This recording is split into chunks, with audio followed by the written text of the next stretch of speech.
quería pedirles por favor que sigan en oración, porque nuestra hermana Rosy, como bien saben ustedes, que es una hermana que forma parte de la membresía de nuestra iglesia del Puerto de la Cruz, aquí en Tenerife, ya se encuentra en casa, pero debemos de seguir orando muchísimo por ella, para que el Señor la fortalezca y le ayude, y en este tiempo de prueba ella pueda sentir como nunca antes en su vida la presencia del Señor.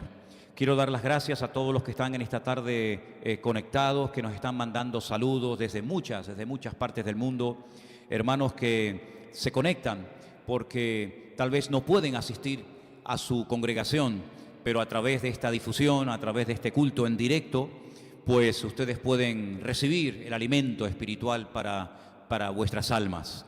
Decirles que otra hermana nuestra en la fe, en este caso es una hermana de Barcelona, se encuentra también ingresada y pido oración por ella. Nuestra hermana se llama Pilar.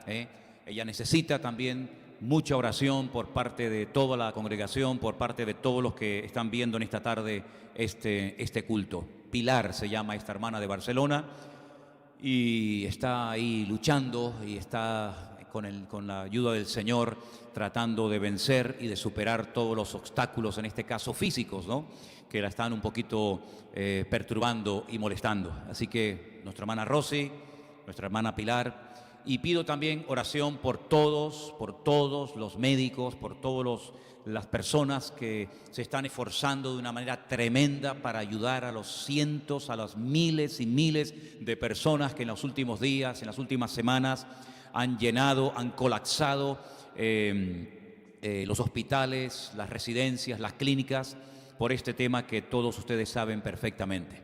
Se calcula que hay alrededor de unas 3.000 millones de personas. Esto es único en la historia de la humanidad. Jamás ha habido una pandemia, jamás ha habido una plaga, jamás ha habido tantos millones y millones de personas encerrados en sus hogares, ciudades enteras, como si se hubiera marchado la población, como si se hubiera producido el rapto de la iglesia, podríamos decir, debido a esta situación. Pero es un momento especial, es un momento que no es para quejarse, por favor.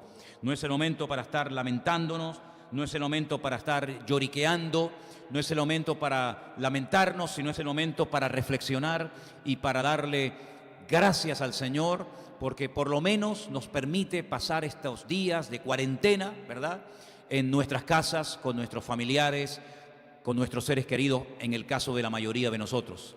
Estaba y estoy leyendo estos dos pequeños libritos que traje en su día de Israel. No son libros escritos por un pastor, por un cristiano, son libros escritos por un rabino que tuve la oportunidad de conocer, pero me llamó mucho la atención buscando hoy algo para seguir leyendo en estos días.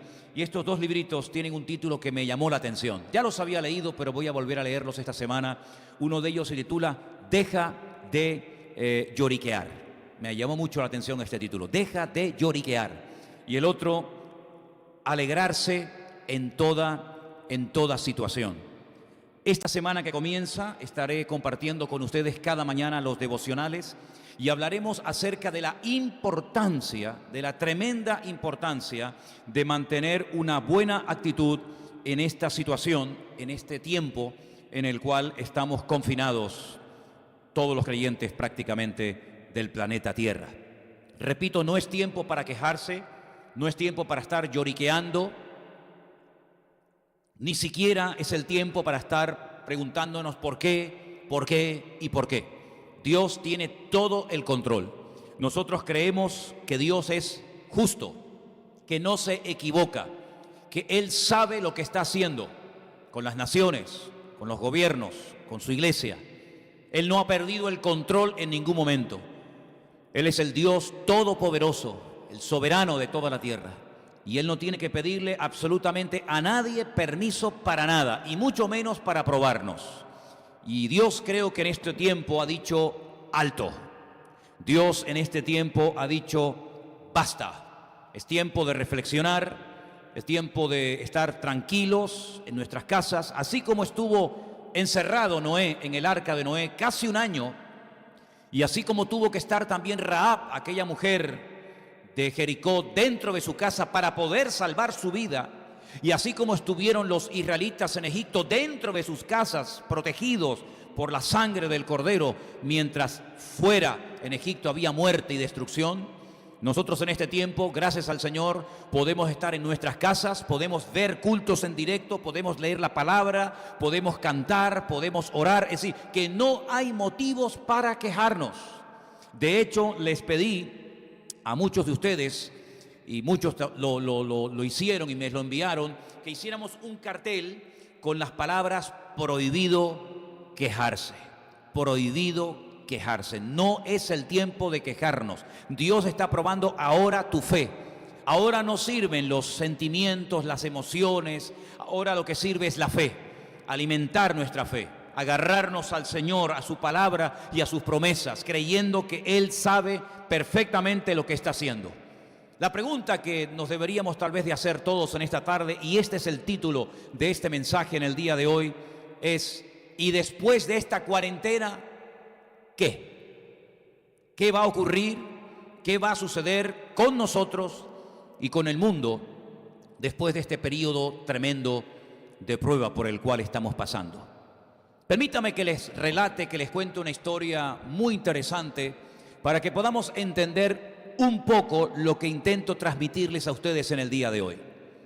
Se cuenta la historia de un hombre muy rico que después de ir un día al banco y sacar una gran suma de dinero y meterla en un maletín, en un portafolios, como algunos le llaman, quiso subirse a lo alto de un gran rascacielos, quiso subir a lo alto de un gran edificio para observar desde arriba toda la ciudad, para poder tener una panorámica de toda la ciudad en la que él vivía y pasar un rato observando los coches, los aviones que pasaban, en definitiva, ver cómo vivía la gente en su ciudad.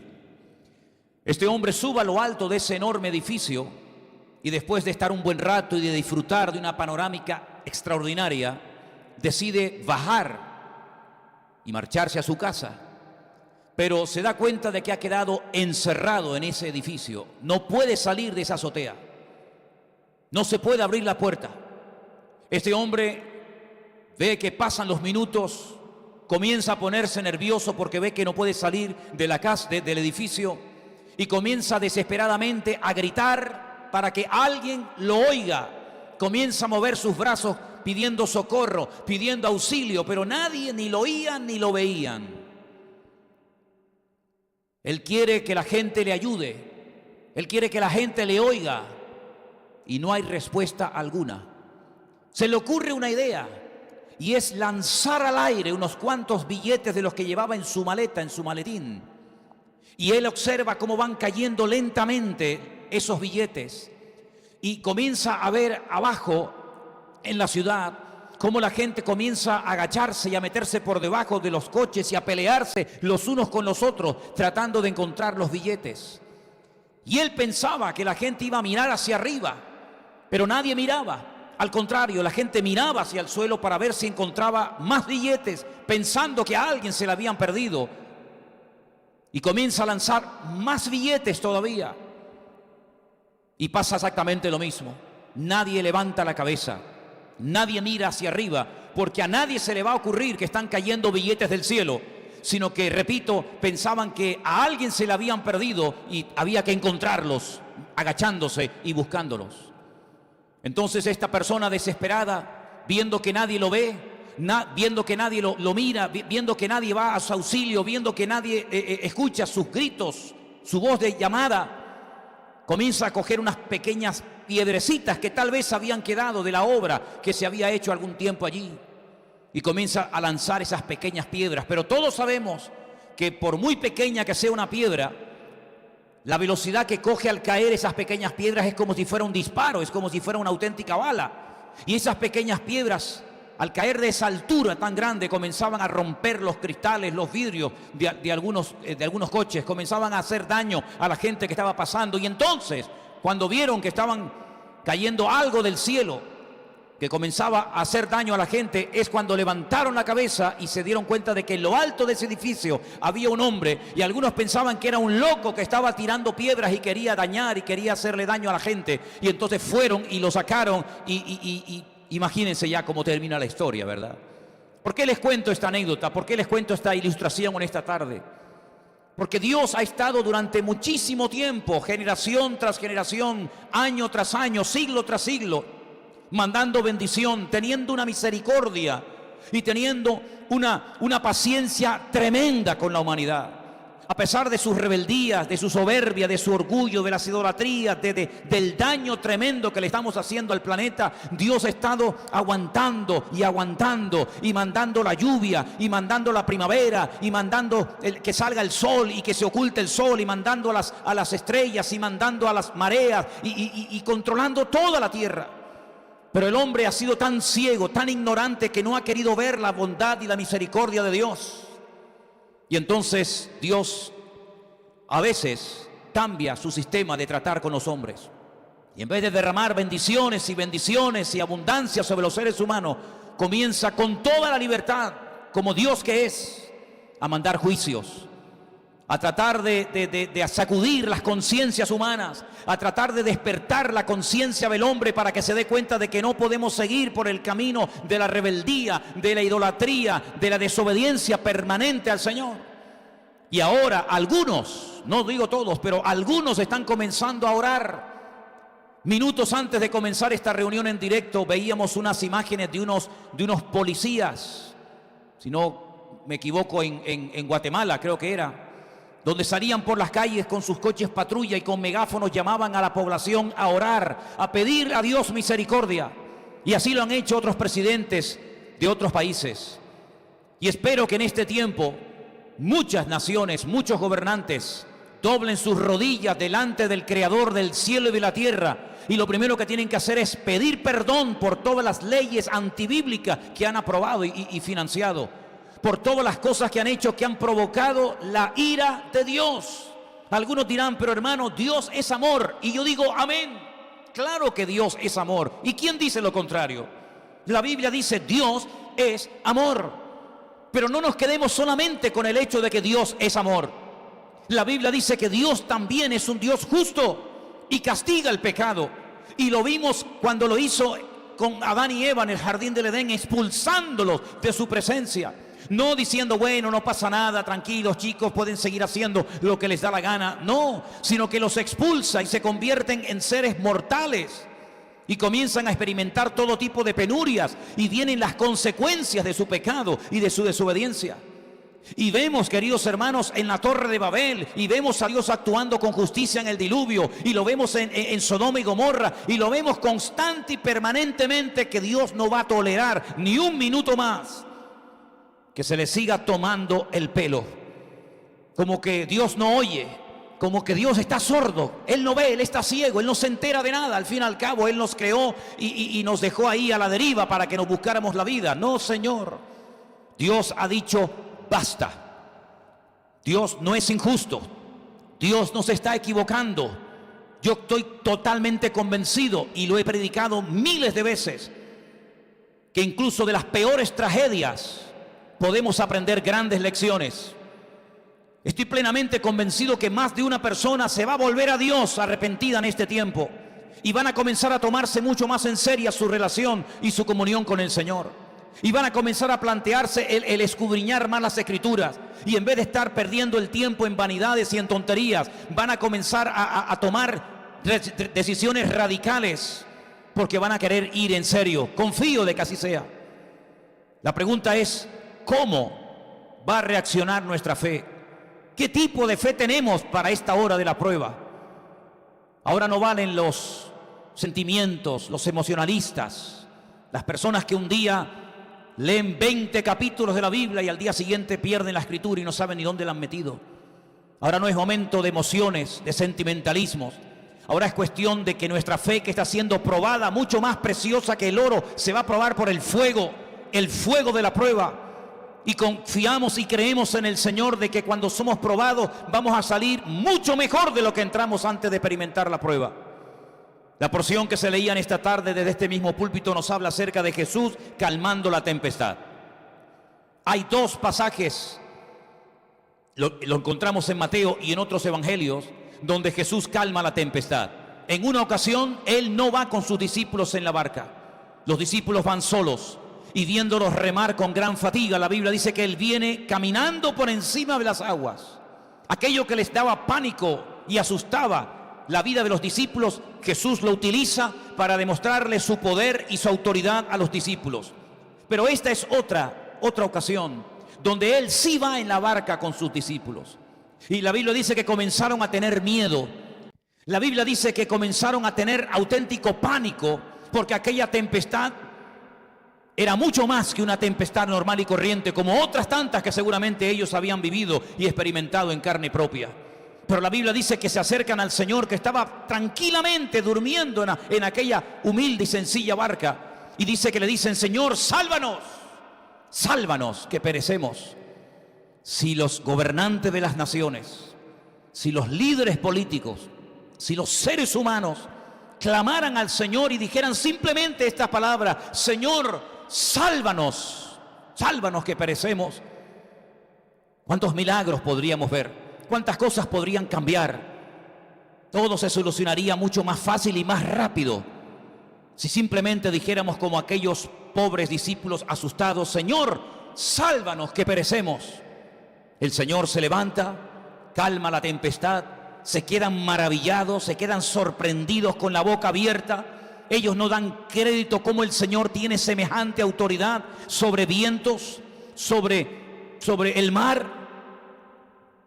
Pero Él les hace una pregunta muy interesante a los discípulos y les dice: ¿por qué teméis, hombres de poca fe? ¿Por qué teméis, hombres de poca fe, cuando estáis siendo probados? ¿Por qué teméis, hombres de poca fe, cuando estáis pasando por situaciones que se os escapan de vuestro control, de vuestras manos?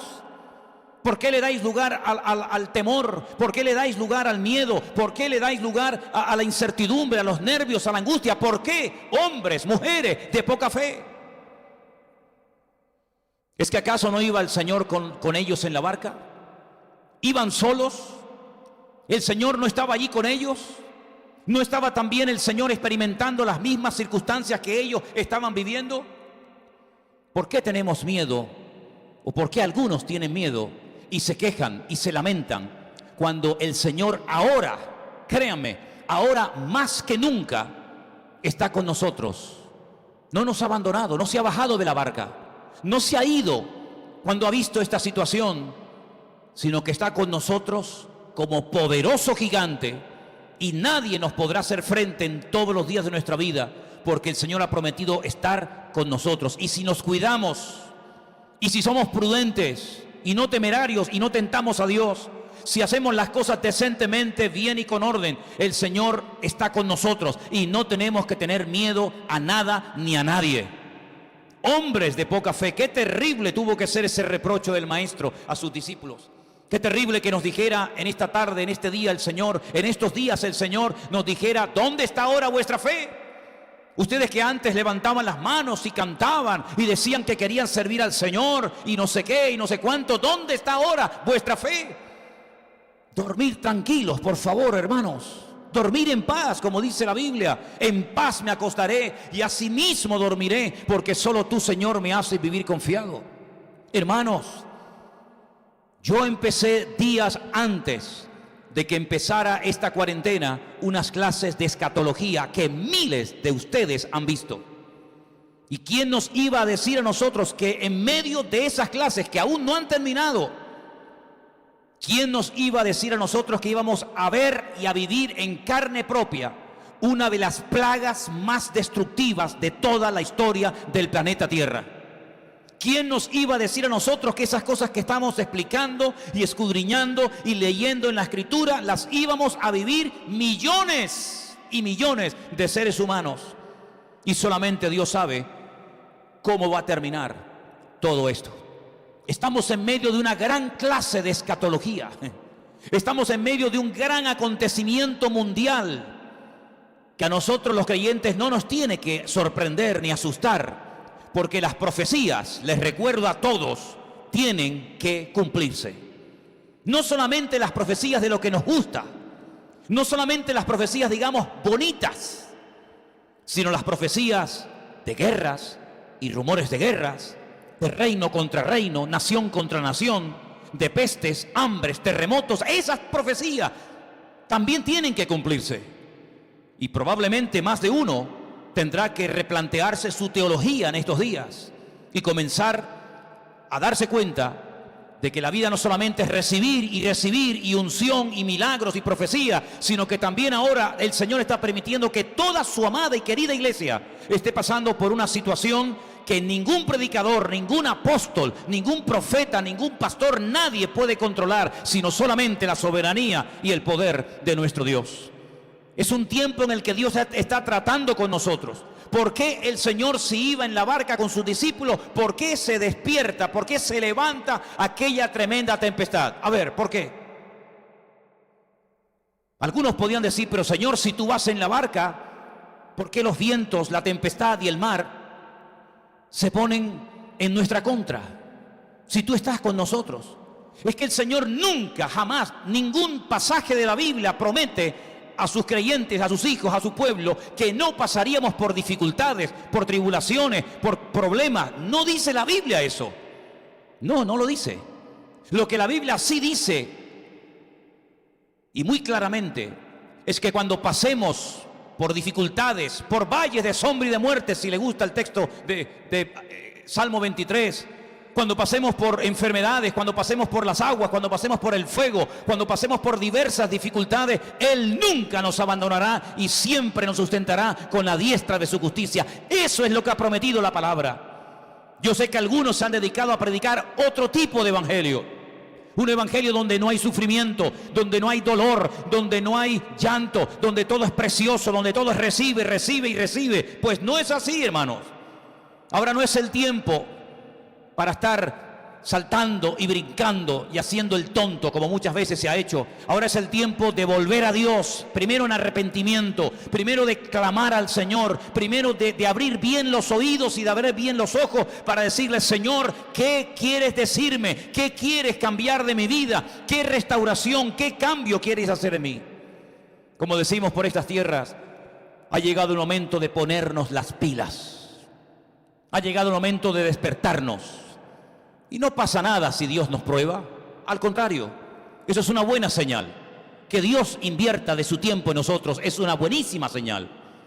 Pero cuidado, ojo con las actitudes, cuidado con las palabras, cuidado con lo que decimos delante ahora de los niños, cuidado con nuestras conversaciones, porque pueden ser piedra de tropiezo a otros. Y por eso es muy importante que entendamos que tarde o temprano, muchas cosas que hemos leído durante años y las hemos predicado durante muchísimo tiempo, algún día tendrían que comenzar a verse. Este es el caldo de cultivo para que las naciones, cuando termine todo esto o en medio de esta situación, comiencen a tomar decisiones que van a afectar todo el planeta Tierra. No cabe la menor duda de que después de este periodo de cuarentena, muchas cosas van a cambiar. En la política, en la economía, en la sanidad, en lo espiritual. Por supuesto que sí. Por supuesto, el famoso nuevo orden mundial, el surgimiento de personajes siniestros que vendrán con todo tipo de promesas, diciendo: tranquilos, paz, seguridad, no pasa nada, tenemos la respuesta a todos los problemas. Este es el caldo de cultivo para que todo eso comience a fraguarse y a pensar las naciones en cambiar un nuevo sistema, un nuevo orden mundial. Y lo dice la Biblia. Es interesante notar el varapalo que se va a llevar la economía. Todos, desde el más grande hasta el más pequeño, van a ser afectados en su economía.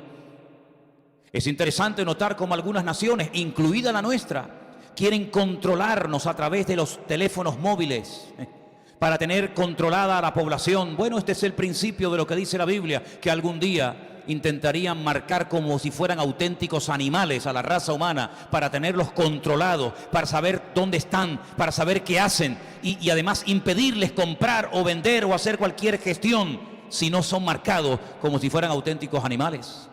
Así que todo lo que hemos leído durante muchísimo tiempo, todo eso algún día tendría que cumplirse. Una vez les conté cuando vine en un viaje de Israel que vi en lo que se llama el muro de los lamentos, el famoso cótel. Había ahí un grupo de creyentes orando y reprendiendo al diablo para que no viniera la gran tribulación, para que no vinieran las cosas que están escritas en la palabra, sino que, queridos hermanos, lo que Dios ha dicho en su palabra que se va a cumplir, sí o sí se va a cumplir.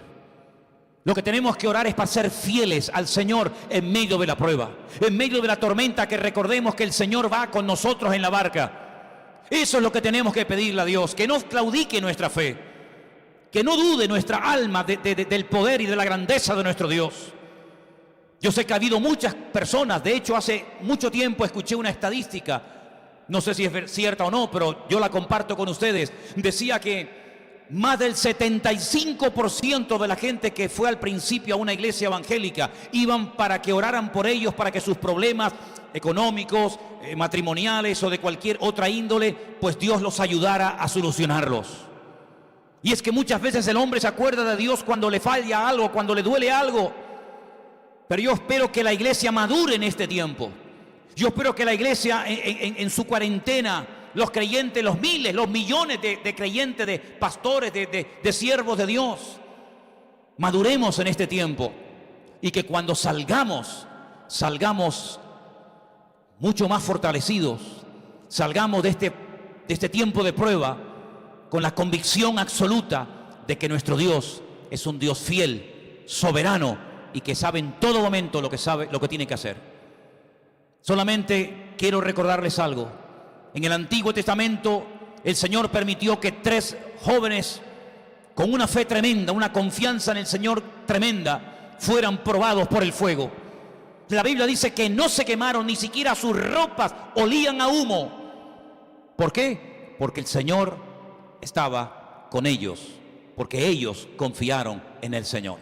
Así como los discípulos vieron cómo el Señor calmó los vientos, cómo el Señor tomó autoridad de aquella tempestad, nosotros hoy en día tenemos que estar tranquilos, tenemos que estar en paz, tenemos que estar confiando constante y permanentemente en el Señor. Porque sabemos que pase lo que pase, digan lo que digan, venga lo que venga, el Señor nuestro Dios está con nosotros y nunca nos abandonará. Y quiero terminar en esta tarde, este tiempo en el que les he estado compartiendo la palabra, diciéndoles: hermanos, aprovechemos este tiempo. Aprovechemos este tiempo. Invierte tiempo en orar, invierte tiempo en leer más la Biblia que nunca. Busca a Dios en su palabra, busca las respuestas en la palabra.